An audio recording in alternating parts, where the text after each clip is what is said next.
Welcome. So I guess for the one who arrived this morning, you've been loaded with probably quite a bit of content. We've been, I think, sharing a lot of examples of customers. I think Jean-Pascal has been going through a fairly healthy list of customers. I wanted to start that presentation indeed with talking about technology and talking about trends and transformation, but always in the context of customer application. And that's very important to us. So my name is Philippe Delorme, and I lead for Schneider Electric the building and IT business. So pretty much all the technology that we are developing and we are putting in place in building and IT application. So we're going to talk today about energy, and we're going to talk today about transformation. And actually, it's great to be in Singapore, which is probably a place where there has been a massive amount of transformation. Think about what this place was 70 years ago only. There were not all of these buildings. There were not all these, let's say, smart people developing so smart businesses. And just to make the parallel, I think what we have in front of us is probably to the magnitude of what Singapore has been going through in terms of transformation when we talk about energy, because the whole energy equation and the whole energy world is going through a massive transformation. So I'd like to do two things today. I'd like to share with you our views of what's really happening with the world of energy. What is really changing? What are the things behind that make that change irreversible? And what are the impact on all of us? Many of you are actually living, making business out of that energy world. What does it mean for us? Point one. And point two, how can Schneider Electric help you, either as a partner or as an end user, to drive better outcome and a better business? Because we want to be on the side of people who take big trends and big transformation as a massive opportunity. So we're going to talk about energy. This world of energy, as I said, is transforming massively. And there are two things that I think are driving the change. On the one side, a very strong need for carbon intensity reduction.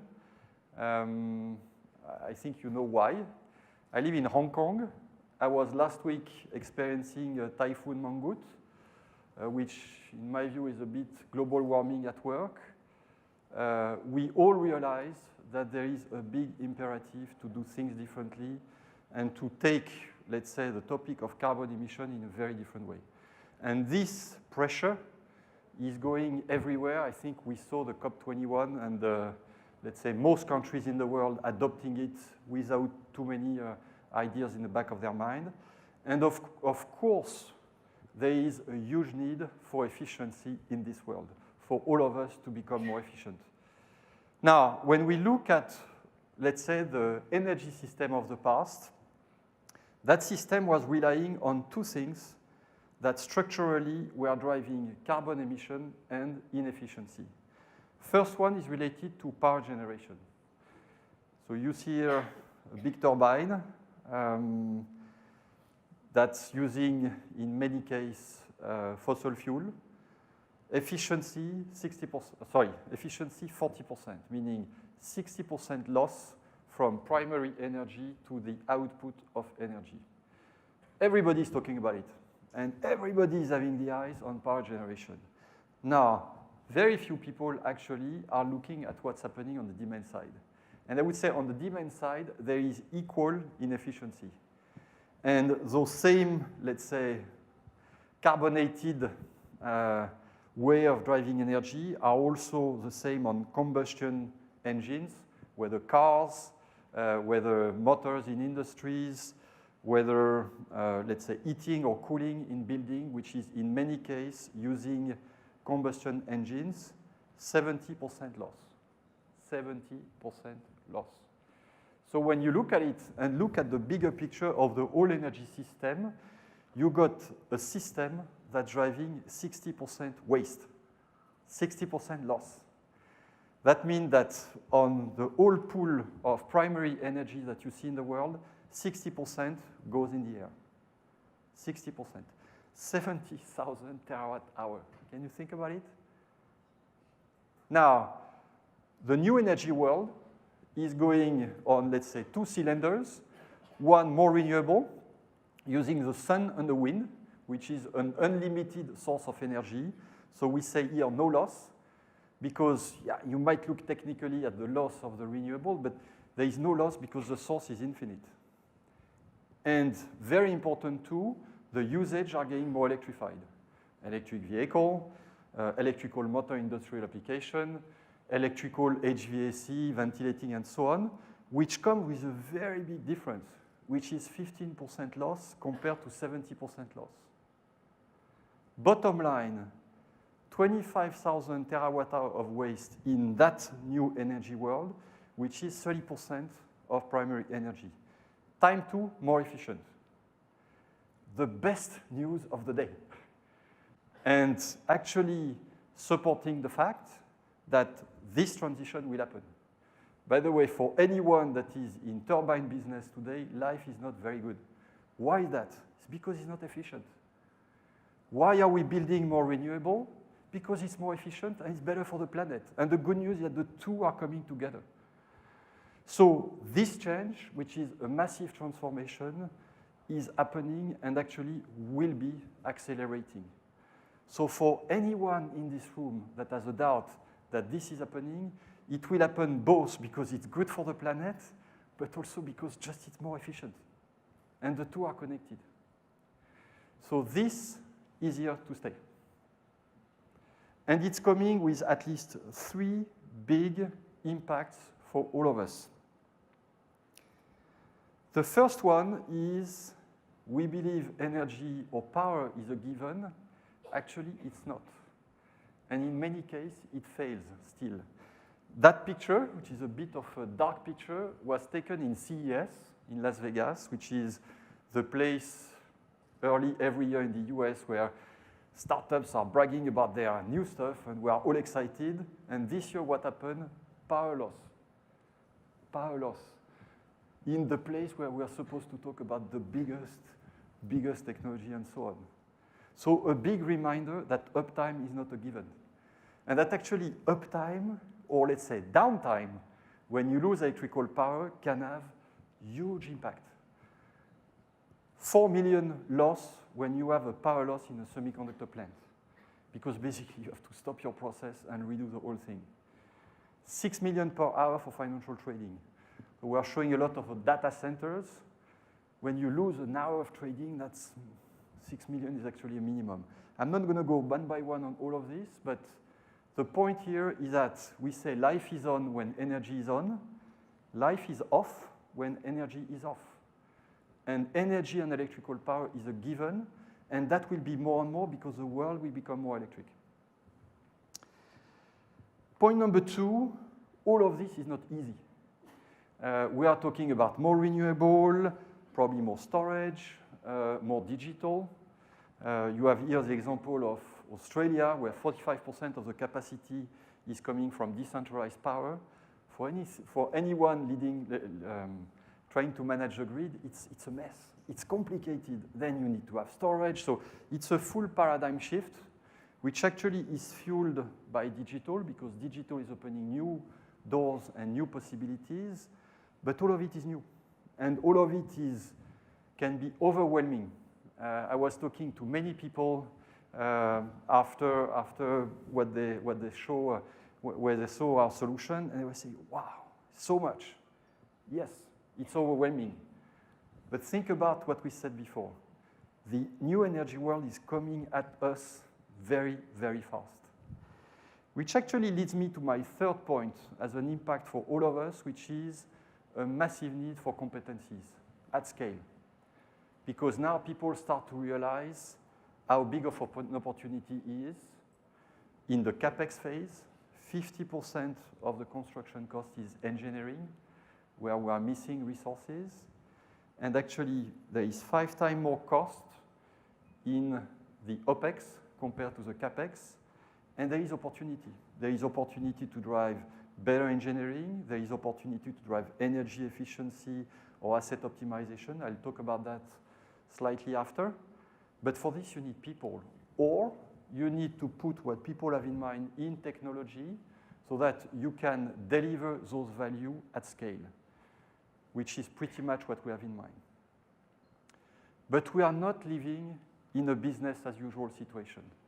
We are living in a high-speed transformation with powerful forces behind us that are driving this, and I think that will be accelerating, that are changing the way we need to approach our business. So it feels a bit like this. It's going fast, it's turning, and we don't exactly know where all of this is going. So we have to respond to that. We have to find solutions. We have to change our business. We have to create more value, and that's exactly what we are driving at Schneider Electric to come with answers. And to help you, whether you as an end user, you as a partner, to come with answer and actually change your business to make sure you respond to those trends that might look a bit overwhelming or that might be a bit scary. And we try to do it in a very practical way, and we try to use digital as a way to broaden the horizon and broaden the scope of solution. And I'll try to be as practical as possible on those answers. So we are trying to bring, and we are bringing solution in at least 3 types of categories. The first one is, fair enough, there is a lot of complexity. I was talking about that story of Australia. We believe that by productizing the solutions and the system, we can drastically cut complexity. I was talking right before you with many partners. Some of them were overwhelmed, saying, how can you help us simplify all of this? By productizing solutions and making it simple to deploy. Second one, we are very clear there is not just Schneider Electric alone that's going to make that work. We believe in the power of our partners.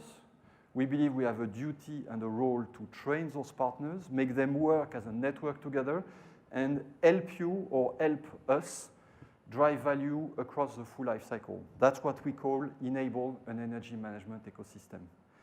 And third point, as competencies are scarce, we want to unleash expertise at scale by using technology and by using artificial intelligence and machine learning. And I'll try to give some example about that.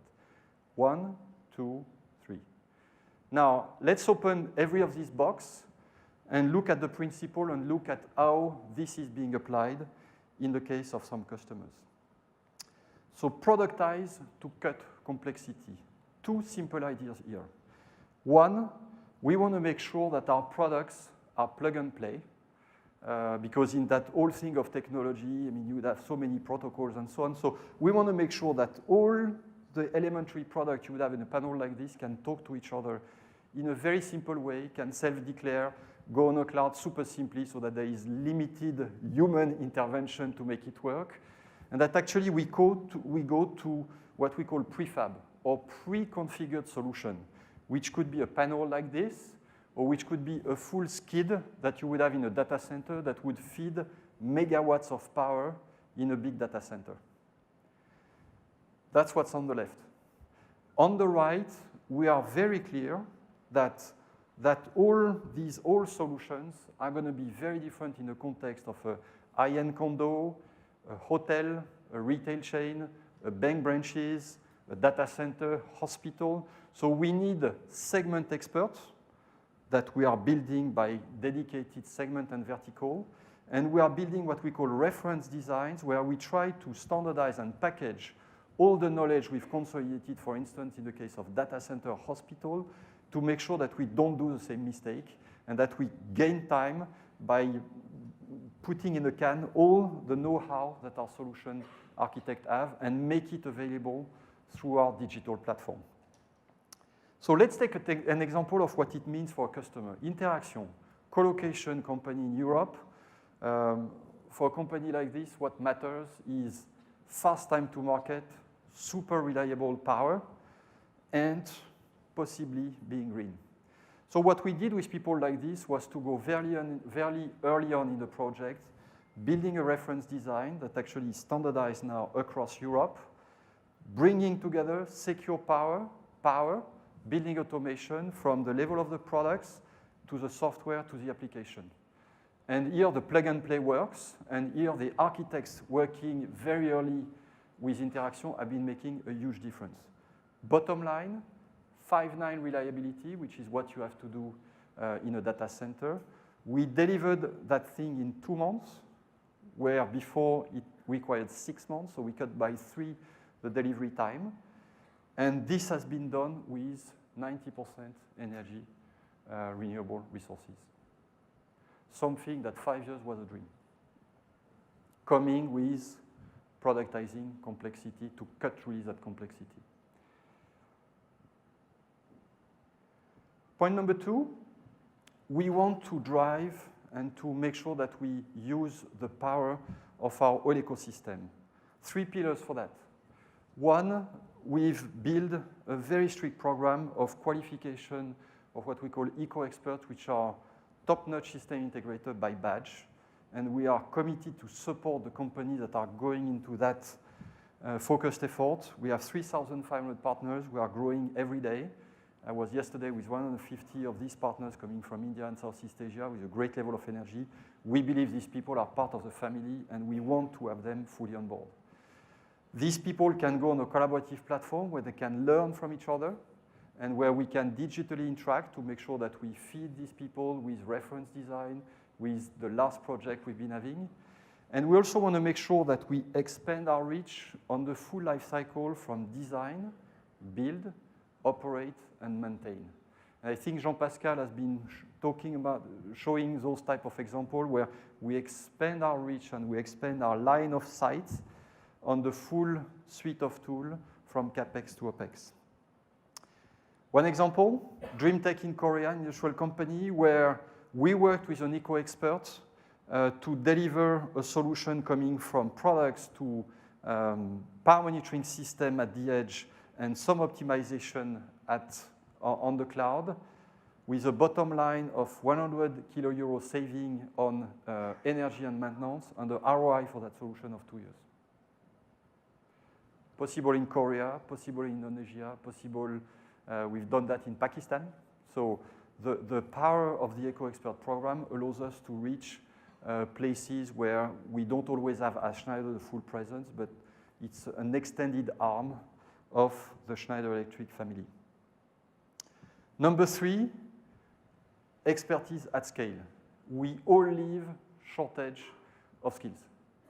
Very hard to have people that can be participating to the facility management of that place, that can be skilled, that can be staying with you for some time. So on that one, sure enough, we need people, but sure enough, we believe we can leverage technology so that actually all these machines, all these circuit breakers, all these chillers, we collect data in a very cost-effective and secure manner, bring them on the cloud, crunch data, and based on this, do learning and learning and learning to drive better outcome. And better outcome in our world means better energy efficiency, better energy management, and better asset optimization. We went back on the past 5 years on our track record of output with customers. And we came up with 30% gain on energy management, 22% gain on asset optimization, guaranteed, with a list of customers where we've been proving the outcome, which can be uptime, energy efficiency, power quality, or better asset utilization, better maintenance, predictive maintenance, and so on.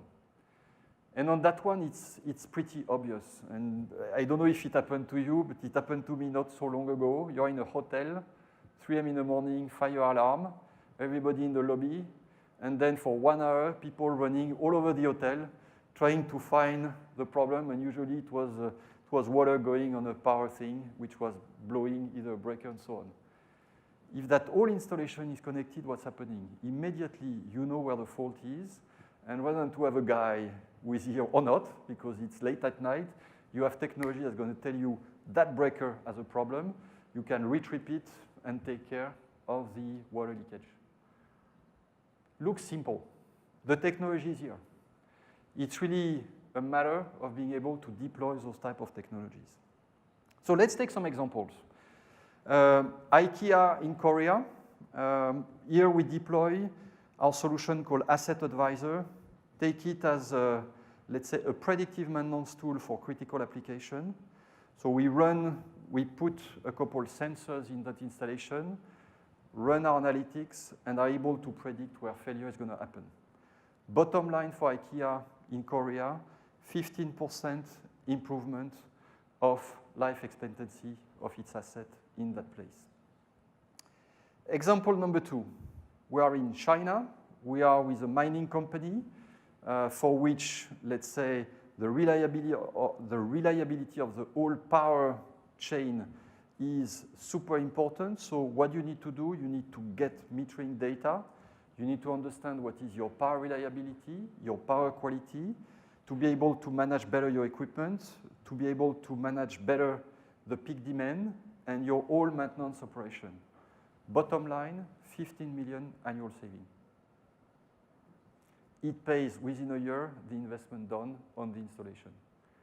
Clear and obvious outcome for that customer.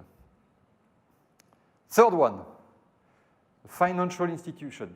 I think there are some people from the financial sector in the room, so you might be interested by this, and we would love to sell this to your company.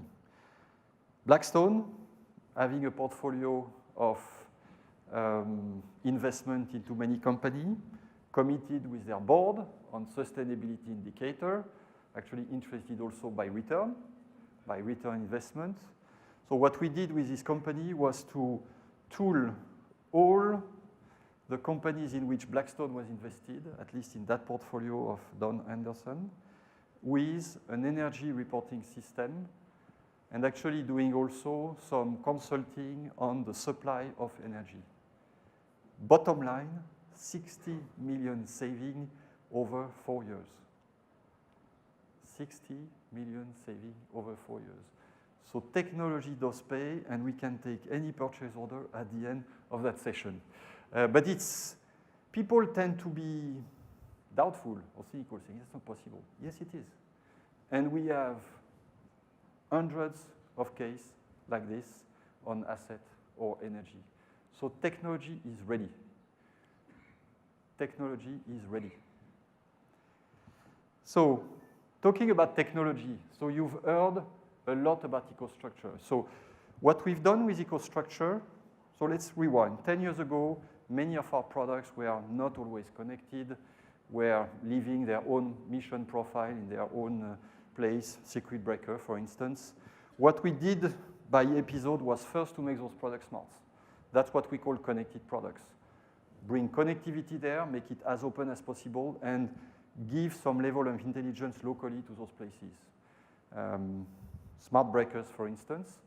Episode 2, make sure that you split out data from those products to edge control application, to application that sits in facilities, not on the cloud, just in the premises of the customers.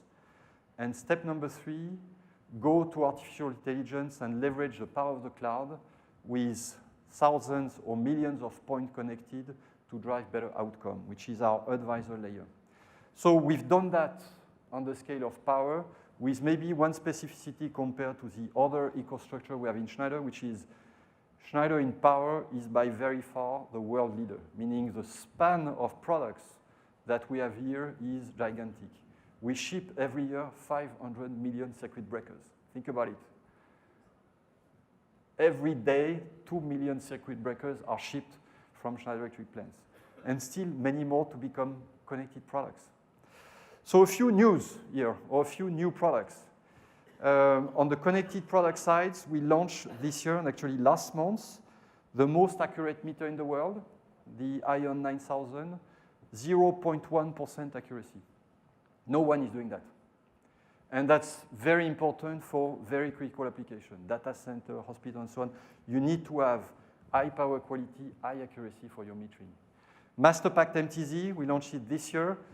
That's a circuit breaker that's super smart, that can talk to you when you want to do remote installation, that has a lot of smart function in it, that can reprogram itself, and that, of course, can talk to a cloud in a very simple way. EasyRGP3, so medium voltage protection relays, that has some very interesting function, Arc Flash included into it, very simple app, and a very strong openness to all the protocol you would see in the medium voltage space. At the edge control, we have upgraded pretty much everything from, let's say, simple application, facility expert, that would be starting point of a logbook, up to a first level of alarming for simple installation, power monitoring expert and power SCADA operation that are more for, let's say, heavy duty application or data center, where you would drive better uptime, better power quality, and overall power data consolidation.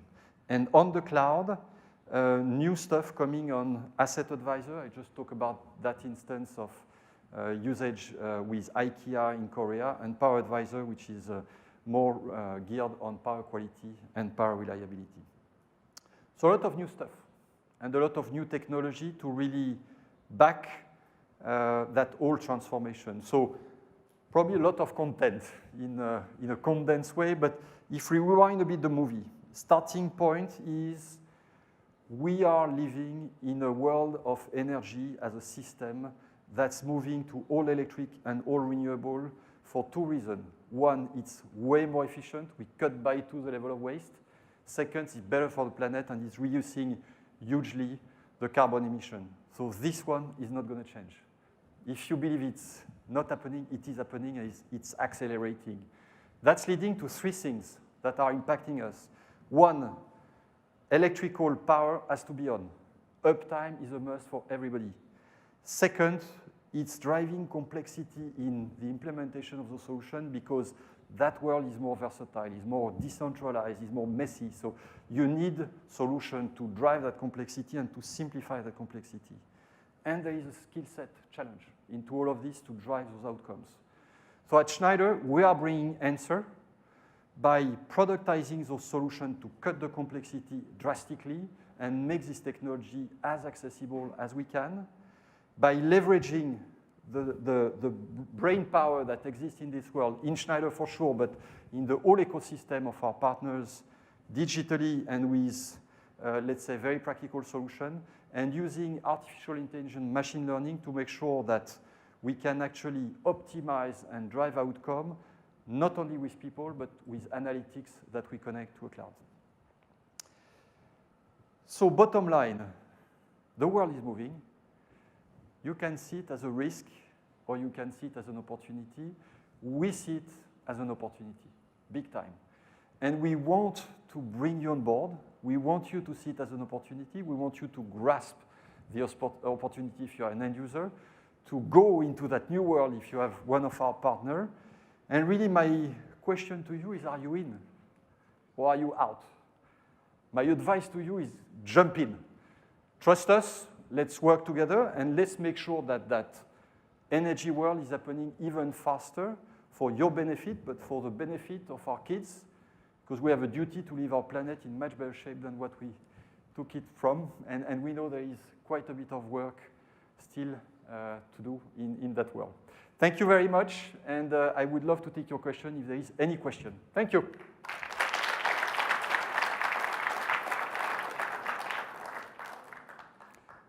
I know lunch is closed, so I don't want to to kill the party, but if there is 1 or 2 questions, I'll be happy to do so, and otherwise, I wish you well. There are mics circulating if there is a need. Question? Yves Delatte. I'm interested in the cost savings that you showed. Are you able to simulate the cost savings, and have you been accurate in simulating because you have a lot of data and artificial intelligence and so on? Yeah. So yes, and we have here Vincent Petit in the room who is collecting all our, let's say, customer data.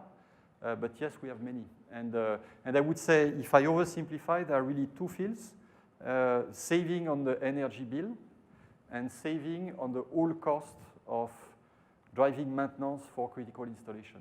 And I mean, the customer case I was mentioning are savings and are cases on which we are ready to explain how we drove that. But we have a much longer list on that. So yes, absolutely.